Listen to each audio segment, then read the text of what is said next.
People would often ask you as a child, what do you want to be when you grow up? Never once did I say a teacher.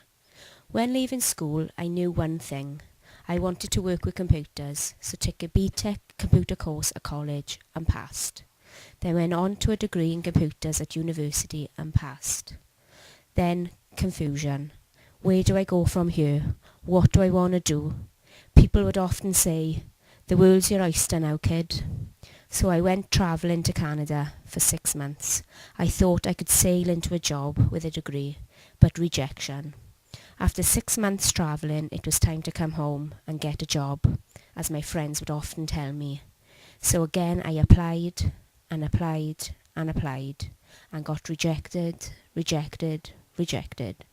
Then a friend who had just started work with the Aberfan project told me about the IT suite in Megabytes Cafe Aberfan.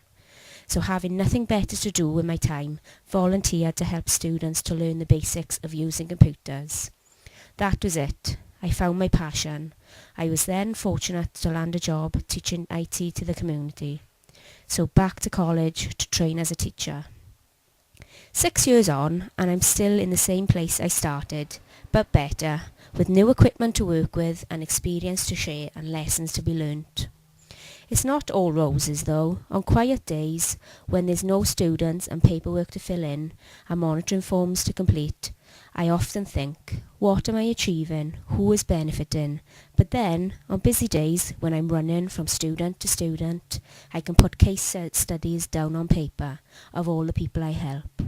Like Mabel, who is learning the internet and email to communicate with her family who have moved to Australia, and seeing the excitement and joy in her face when she received her first email from Australia from her triplet grandchildren was a precious moment, and just this makes it all worthwhile. However, there are so many other cases I can tell you about.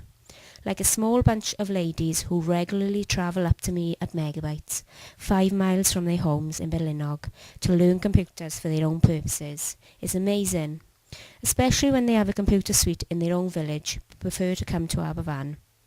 They are a great group, as I never know what we will be doing before the session. I leave it up to them. Spreadsheets for the bowls team, poster for one of the ladies' yoga classes, tasks they need to do in work. They love coming and have been coming now since September 2007, 10 months ago. They say the class is unique as they are learning what they want to learn, not just working through boring workbooks of tasks they will never use again.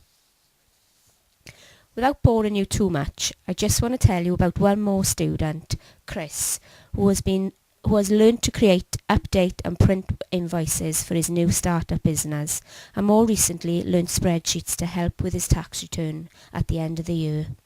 And then there's not forgetting all the students who have come to the IT suite who have never used a computer before and progressed to pass exams.